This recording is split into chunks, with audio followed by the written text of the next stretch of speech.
Metro ವಿಚಾರಕ್ಕೆ ಸಂಬಂಧಪಟ್ಟಂಗೆ ಬರೋಣ. ಮೆಟ್ರೋ ದರ ಏರಿಕೆ ಯಾವಾಗ ಆಯ್ತಲ್ಲ, ಇದು ಒಂದು ಲೆಕ್ಕದಲ್ಲಿ ಕೈ ಕಮಲ ನಡುವೆ ಫೈಟ್ಗೆ ಕಾರಣ ಆಯಿತು. ಇವತ್ತೊಂದು ದೊಡ್ಡ ಹಂಗಾಮನೆ ಸೃಷ್ಟಿಯಾಯಿತು. ತೇಜಸ್ವಿ ಸೂರ್ಯ ಅವ್ರನ್ನ ಖಾಲಿ ಟ್ರಂಕು ಅಂತ ಕರೆದಿದ್ದರು ಡಿ ಕೆ ಶಿವಕುಮಾರ್. ಖಾಲಿ ಟ್ರಂಕ್ ಹಿಡ್ಕೊಂಡನೆ ಇವತ್ತು RV ಮೆಟ್ರೋ ನಿಲ್ದಾಣದ ಬಳಿ ಬಂದಿದ್ರು ತೇಜಸ್ವಿ ಸೂರ್ಯ. ಖಾಲಿ ಟ್ರಂಕ್ ಮೇಲೆ ಒಂದು ಪೋಸ್ಟರ್ ಅಂಟಿಸಿದ್ರು, ಕಾಂಗ್ರೆಸ್ ಸರ್ಕಾರ ಖಾಲಿ ಟ್ರಂಕ್ ಸರ್ಕಾರ ಅಂತ ತೋರಿಸಿದ್ರು. ನೋಡಿ, ಈ ಟ್ರಂಕ್ ಖಾಲಿ ಇದೆ, ನಮ್ಮ ಸರ್ಕಾರದ ಥರ ಇದು ಕೂಡ ಖಾಲಿ ಇದೆ ಅಂತ ತೋರಿಸಿದ್ರು. ನಾವು ನೋಡ್ತಾ ಇದ್ದೀವಿ ಯಾವ ರೀತಿ ಹಂಗಾಮ ಆಯಿತು ಅಂತ. ನಾನು ಸರ್ಕಾರದ ಪ್ರತಿನಿಧಿತ್ವದ ರೀತಿ ಖಾಲಿ ಟ್ರಂಕ್ ತಗೊಂಡು ಹೋಗ್ತಾ ಇದ್ದೀನಿ. ಇದರಲ್ಲಿ ಏನೂ ಇಲ್ಲ. This is not my assertion. The Chief Minister himself, the government of Karnataka himself has said before the Fare Fixation Committee. ನಾನು ರಾಜ್ಯದ ಮುಖ್ಯಮಂತ್ರಿಗಳು, ಉಪಮುಖ್ಯಮಂತ್ರಿಗಳು ಸರ್ಕಾರ ಕೇಳಲಿಕ್ಕೆ ಇಚ್ಛೆ ಪಡ್ತೇನೆ. ದೂರದ ವೆಸ್ಟ್ ಬೆಂಗಾಲ್ನಲ್ಲಿ ಹೋಗಿ ಮಮತಾ ಬ್ಯಾನರ್ಜಿಯ ಗಡಿ ಒಳಗ್ನುಗ್ಗಿ TMC ಗೂಂಡಾಗಳಿಗೆ ಹೆದರ್ಕೊಳ್ಳದಲೆ, ಅವ್ರ ಕಂಟ್ರಿ ಬಾಂಬ್ಗಳಿಗೆ ಹೆದರ್ಕೊಳ್ಳದಲೆ ಹೋರಾಟ ಮಾಡಿ ಬಂದಿರೋ ನಾನು. ಇನ್ನು ನಮ್ಮ ಏರಿಯಾದಲ್ಲಿ ನೀವು ನಮಗೆ ನೋಟಿಸ್ ಕೊಟ್ಟು ಹೆದರ್ಸಕ್ಕೆ ಬರ್ತೀರಾ? ಹೆದರ್ಕೊಂಡು ನೋಟಿಸಿಗೆ ಹೆದರ್ಕೊಂಡು ನೀವು ಅರೆಸ್ಟ್ ಮಾಡ್ತೀರಾ ಅಂತ ಹೆದರ್ಕೊಂಡು ಜನರ ಪರವಾಗಿ ಮಾತನಾಡದಲ್ಲೇ ಇರುವಂಥದ್ದು, ಜನರ ವಿಷಯ ಎತ್ತದಲ್ಲೇ ಇರುವಂಥದ್ದು, ಸತ್ಯ ಏನು ಅಂತ ಜನಕ್ಕೆ ತಿಳಿಸ್ದಲೇ ಇರುವಂಥ ಹೇಳಿಗಳು ನಾವಲ್ಲ. ಈ ಹೋರಾಟ ಮುಂದುವರಿಯುತ್ತೆ. ಆದರೆ ನಾನು ಪೊಲೀಸ್ ಇಲಾಖೆಯವರಿಗೆ ನಾನು ಮನವಿ ಮಾಡ್ತಾ ಇದ್ದೀನಿ, ನಿಮ್ಮ ನೋಟಿಸ್ ಭಾಳ ಸ್ಪಷ್ಟ ಇದೆ. ಮೆರವಣಿಗೆ ಮಾಡಬಾರ್ದು, ಧರಣಿ ಮಾಡಬಾರ್ದು, ಮುಷ್ಕರ ಮಾಡಬಾರ್ದು. ನಾನು ಇದು ಯಾವುದೂ ಮಾಡ್ತಾ ಇಲ್ಲ. ಖಾಲಿ ಟ್ರಂಕ್ ತಗೊಂಡ್ಬಂದಿದ್ದೀನಿ, ಮೆಟ್ರೋಲ್ ಹೋಗ್ತಾ ಇದ್ದೀನಿ. ನಿಮ್ಮ ನೋಟಿಸ್ ಇದಕ್ಕೆ ಅನ್ವಯನೇ ಆಗೋದಿಲ್ಲ. ತಾವು ದಯವಿಟ್ಟು ಯಾವ್ದು ಪ್ರಿವೆಂಟಿವ್ ಅರೆಸ್ಟು ಇನ್ನೊಂದು ಅಂತ ಮಾಡಕ್ ಹೊರಟಿದ್ದೀರಿ, ಸರ್ಕಾರದ ಆದೇಶದ ಮೇರೆಗೆ ಅದನ್ನ ತಾವು ಮಾಡಬಾರ್ದು. ಒಬ್ಬ ನಾಗರಿಕನಾಗಿ ಮೆಟ್ರೋದಲ್ಲಿ ಓಡಾಡುವಂತ ಹಕ್ಕು ನನಗಿದೆ, ಅದನ್ನು ತಾವು ತಗೊಳ್ಬಾರ್ದು, ಕಿತ್ಕೊಳ್ಬಾರ್ದು ಅಂತ ಹೇಳಿದ್ದೀನಿ. ಇನ್ನು ಡಿ ಕೆ ಸುರೇಶ್ ಇದಕ್ಕೆ ಸಂಬಂಧಪಟ್ಟಂಗೆ ಪ್ರತಿಕ್ರಿಯೆ ಕೊಟ್ಟಿದ್ದಾರೆ. ಎಷ್ಟು ಹಣ ಬಂದಿದೆ ಕೇಂದ್ರದಿಂದ, ಎಷ್ಟು ಬಾಕಿ ಇದೆ, ನಿರ್ಮಲಾ ಸೀತಾರಾಮನ್ ಎಷ್ಟು ದುಡ್ಡು ಕೊಟ್ಟಿದ್ದಾರೆ ನಮಗೆ, ಬೆಂಗಳೂರಿಗೆ ಕನ್ನಡಿಗರಿಗೆ ಅವ್ರು ನಿಜಕ್ಕೂ ಕೊಟ್ಟಿರುವಂಥದ್ದು ಖಾಲಿ ಡಬ್ಬ. ಸೂರ್ಯ ಅವರ ಬದ್ಧತೆ ಇದೆಯಲ್ಲ, ಆ ಬದ್ಧತೆ ಅದನ್ನು ದೆಹಲಿಯಲ್ಲಿ ಪ್ರದರ್ಶನ ಮಾಡಲಿ ಅಂದಿದ್ದಾರೆ ಸುರೇಶ್. ತೇಜಸ್ವಿ ಸೂರ್ಯ ಅವರು ಮೆಟ್ರೋ ನಮ್ದು ಅಂತ ಕ್ಲೇಮ್ ತಗೋತಾ ಇದ್ದಾರೆ, ರಾಜ್ಯ ಸರ್ಕಾರದಲ್ಲ ನಮ್ದು ಅಂತ ಹೇಳಿ. ಸೊ ಹಿಡ್ತಾ ಎಲ್ಲ ಕೇಂದ್ರ ಸರ್ಕಾರದ ಹತ್ರ ಬೋರ್ಡಲ್ಲಿದೆ. ಆ ಬೋರ್ಡ್ನ ತೀರ್ಮಾನದಂತೆ ಇವತ್ತು ದರ ಏರಿಕೆ ಆಗಿದೆ. ದರ ಏರಿಕೆ ಆಗಬಾರ್ದು, ಸಾರ್ವಜನಿಕರಿಗೆ ತೊಂದರೆ ಆಗುತ್ತೆ ಅನ್ನೋದು ನಮ್ಮ ಕಂಟೆನ್ಷನ್ನು ಕೂಡ. ಅವರು ಬೋರ್ಡ್ ಏನು ತೀರ್ಮಾನ ತಗೋತದೆ ಅದಕ್ಕೆ ನಾವು ಬದ್ಧವಾಗಿದೆ, ಅಧಿಕಾರದಲ್ಲಿದ್ದಾರೆ.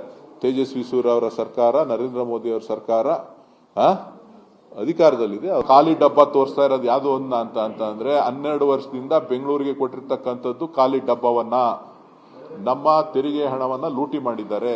ಆ ಲೂಟಿ ಹಣವನ್ನ ವಾಪಸ್ ಕೊಡಕ್ಕಾಗದೆ ಇವತ್ತು ಡಬ್ಬ ತೋರಿಸ್ತಾ ಇದ್ದಾರೆ.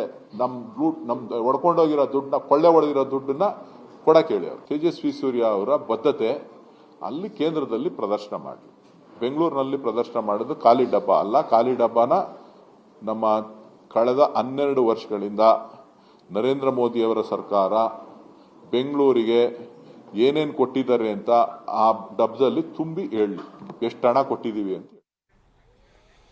BJP ಅವರಿಗೆ ಈ ರೀತಿ ಪ್ರತಿಭಟನೆ ಮಾಡಲಿಲ್ಲ ಅಂದರೆ, ಟೀಕೆ ಮಾಡಲಿಲ್ಲ ಅಂತಂದರೆ ಅವ್ರಿಗೆ ಸರಿನೇ ಹೋಗಲ್ಲ. ಹೀಗಾಗಿ ಅವರು ಟೀಕೆ ಮಾಡ್ತಾನೆ ಇರ್ತಾರೆ ಅಂತಾರೆ ರಾಮಲಿಂಗಾರೆಡ್ಡಿ ಈ ಪ್ರತಿಭಟನೆಯನ್ನು ಟೀಕಿಸಿದ್ದಾರೆ.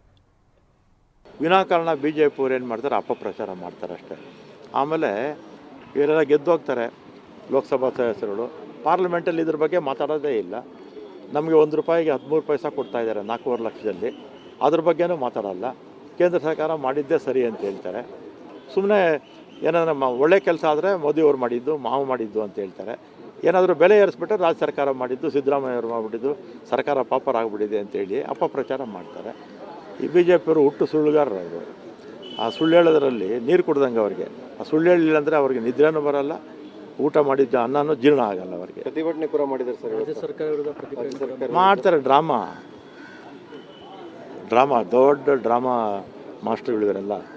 ಇವರೆಲ್ಲ ಈ ರಾಜಕೀಯ ಬಿಟ್ಬಿಟ್ಟು ಮೆಟ್ರೋ ದರ ಏರಿಕೆಯಾಗುತ್ತೆ. ಏರಿಕೆ ಆದಮೇಲೆ ಕೇಂದ್ರದವರು ರಾಜ್ಯದವ್ರ ಮೇಲೆ, ರಾಜ್ಯದವರು ಕೇಂದ್ರದವ್ರ ಮೇಲೆ ಆರೋಪ ಪ್ರತ್ಯಾರೋಪಗಳನ್ನು ಮಾಡ್ತಾರೆ. ಈ ದರ ಹೆಚ್ಚಳಕ್ಕೆ ಮಾನದಂಡ ಏನು, ಹೆಂಗಾಗುತ್ತೆ ಇದು?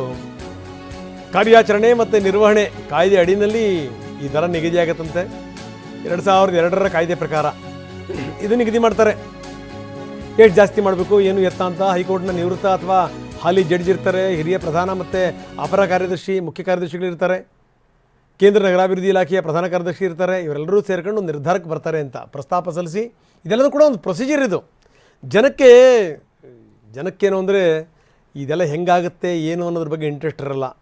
ನಮಗೆ ದರ ಜಾಸ್ತಿ ಆಗಬಾರ್ದು ಅಷ್ಟನ್ನೇ, ಅದನ್ನೇ ಕೇಳೋದು. ಸ್ವಿಚ್ ಹಾಕಿದ ಲೈಟ್ ಆನ್ ಆಗುತ್ತಾ ಅಷ್ಟನ್ನೇ ಕೇಳೋದು, ಮುಟ್ಟಿದ್ರೆ ಕರೆಂಟ್ ಹೊಡೆಯುತ್ತಾ ಅಷ್ಟನ್ನೇ ಕೇಳೋದು ಜನ. ಹಿಂಗಿದೆ ಜನಗಳಿಗೆ ಹೆಂಗೆ ಗೊತ್ತಾ, ತೊಂದರೆ ಆಗಂಗೆ ಏನೂ ಮಾಡಬಾರ್ದು. ಬನ್ನಿ ಪ್ರಮೋದ್ ಶಾಸ್ತ್ರಿ ನಮ್ಮ ಜೊತೆಗೆ ಸಂಪರ್ಕದಲ್ಲಿದ್ದಾರೆ. ಪ್ರಮೋದ್, ನಾವು ಹೇಳ್ತಾ ಇದ್ವಿ ಯಾವ ರೀತಿ ಆಗುತ್ತೆ ಏನು ಎತ್ತ ಅಂತ. ಜನ ಏನು ಬಯಸ್ತಾ ಇದ್ದಾರೆ ಅಂತಂದರೆ ರೇಟ್ ಜಾಸ್ತಿ ಆಗಬಾರ್ದು, ಅದನ್ನೇ ಕೇಂದ್ರದ ಮೇಲೆ ರಾಜ್ಯದವ್ರು ಹಾಕೋದು, ರಾಜ್ಯದವರು ಕೇಂದ್ರದ ಮೇಲೆ ಹಾಕೋದು. ಹಿಂಗಾದರೆ ಈ ಸಮಸ್ಯೆ ಬಗೆಹರಿಯೋದು ಹೆಂಗೆ ಪ್ರಮೋದ್? ರಂಗನಾಥ್, ಇಲ್ಲಿ ಕನ್ಫ್ಯೂಷನ್ಸ್ ಆಗಿರುವಂಥ ದರ ಹೇಗೆ ನಿಗದಿ ಆಗುತ್ತೆ ಅಂತ. ಈಗ ಅಫ್ಕೋರ್ಸ್ ಈಗ ದರ ಹೆಚ್ಚಳ ಆಗಬಾರ್ದು ನಿಜ. ಅಟ್ ದ ಸೇಮ್ ಟೈಮ್ ಕಾರ್ಯಾಚರಣೆ ಮತ್ತು ನಿರ್ವಹಣೆ ವೆಚ್ಚ ಕೂಡ ವರ್ಷ ನೋಡ್ತಾ ಇದ್ರೆ 10% ಜಾಸ್ತಿ ಆಗ್ತಾ ಇದೆ. ಒಂದು ವೇಳೆ ಆಪರೇಷನ್ ಮತ್ತು ಮೇಂಟೆನೆನ್ಸ್ ಕಾಸ್ಟನ್ನೇ ಜಾರಿ ಮಾಡಿ ಅದರ ಆಧಾರದ ಮೇಲೆ ಏನಾದರೂ ದರ ಹೆಚ್ಚಳ ಮಾಡಿದ್ರೆ ಅವಾಗ 10% ಹಣವನ್ನು ಇದೇ ಸಾರ್ವಜನಿಕರು ನೀಡಬೇಕಾಗತ್ತೆ.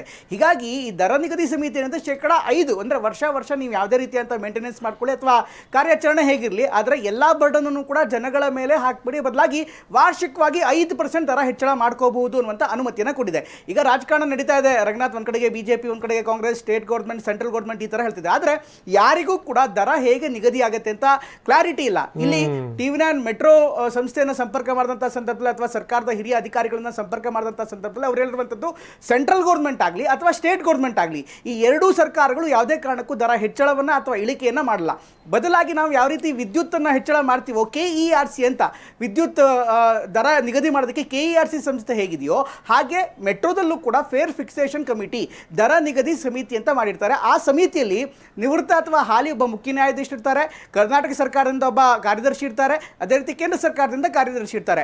ಈ ಮೂರು ಸಂಸ್ಥೆಗಳೇನಿದೆ ರಂಗನಾಥ್, ಒಂದು ಕೇಂದ್ರ ಸರ್ಕಾರ, ರಾಜ್ಯ ಸರ್ಕಾರ ಹಾಗೆ ಮೆಟ್ರೋ, ಈ ಮೂರು ಸಂಸ್ಥೆಗಳು ಮನವಿಯನ್ನ ಮಾಡಬಹುದಷ್ಟೇ, ಮನವಿ ಮಾಡಿ ಅವರನ್ನ ಕೇಳಬಹುದಷ್ಟೇ.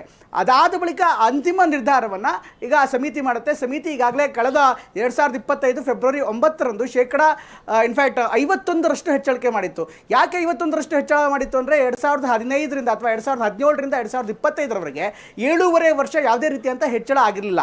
ಮೆಟ್ರೋ ಆರಂಭವಾದಂತಹ ಸಂದರ್ಭದಲ್ಲಿ ಆಯಾಯ ಸಂಸ್ಥೆಗಳು ಅಥವಾ ಆಯಾಯ ಸರ್ಕಾರಗಳು ಅಲ್ಲಿನ ಸ್ಥಳೀಯ ಮಾನದಂಡವನ್ನು ಆಧರಿಸಿ ದರವನ್ನು ಅವರು ಮೊದಲಿಗೆ ನಿಗದಿ ಮಾಡ್ಕೋಬಹುದು. ಒಮ್ಮೆ ನಿಗದಿ ಆದ್ಮೇಲೆ ಆ ದರ ಹೆಚ್ಚಳ ಮಾಡೋದಕ್ಕೆ ಈ ಸಮಿತಿಯಿಂದ ಮಾಡೋಕ್ಕಾಗತ್ತೆ. ಹೀಗಾಗಿ ಕಳೆದ ವರ್ಷ ಏನು ಮಾಡಿತ್ತು, FFC ಸಮಿತಿ ಏನು ಮಾಡಿತ್ತು, 51% ದರ ಹೆಚ್ಚಳ ಮಾಡಿ ಅದರ ಜೊತೆ ಒಂದು ಆದೇಶವನ್ನ ಮಾಡಿತ್ತು ರಂಗನಾಥ್. ಆ ಆದೇಶದಲ್ಲಿ ಏನಂತ ಹೇಳಿತ್ತು, ಪ್ರತಿ ವರ್ಷವೂ ಕೂಡ ನೀವು 5% ಹೆಚ್ಚಳ ಮಾಡ್ಕೋಬಹುದು, ಪದೇ ನಮ್ಮ ಹತ್ರ ಬರುವಂತ ಅವಶ್ಯಕತೆ ಇಲ್ಲ, ನೀವು ಮಾಡಿ ಅಂತ. ಹೀಗಾಗಿ ಕಳೆದ ವರ್ಷದ ಆದೇಶದ ಅನುಷ್ಠಾನವನ್ನ ಫೆಬ್ರವರಿ 9 ಅಂದ್ರೆ ಇವತ್ತು ಅಂದ್ರೆ ಸರಿಯಾಗಿ 1 ವರ್ಷಕ್ಕೆ ಅನುಷ್ಠಾನ ಮಾಡೋದಕ್ಕೆ ಮೆಟ್ರೋ ಮುಂದಾಗಿತ್ತು. ಹೀಗಾಗಿ ಕೇಂದ್ರ ಸರ್ಕಾರವಾಗಲಿ ರಾಜ್ಯ ಸರ್ಕಾರದ ಯಾವುದೇ ಸೂಚನೆ ಇಲ್ಲದೆ ಕಳೆದ FFC ಕೊಟ್ಟಂತ ಆದೇಶವನ್ನ ಈ ಬಾರಿ ಅನುಷ್ಠಾನ ಮಾಡೋದಕ್ಕೆ ಮುಂದಾಗಿತ್ತು. ಈ ಕಾರಣಕ್ಕೋಸ್ಕರ ಈ ದರ ಹೆಚ್ಚಳದ ವಿಚಾರ ಮತ್ತೆ ಬಂದಿದೆ. ಈ ಕಾರಣಕ್ಕೋಸ್ಕರ ಮತ್ತೆ ಈ ದರ ಹೆಚ್ಚಳ ಪ್ರಸ್ತಾಪ ಆಗ್ತಾ ಇದೆ Ranganath. Yes, thank you very much Pramod ತಮ್ಮೆಲ್ಲ ವಿವರಗಳಿಗೆ.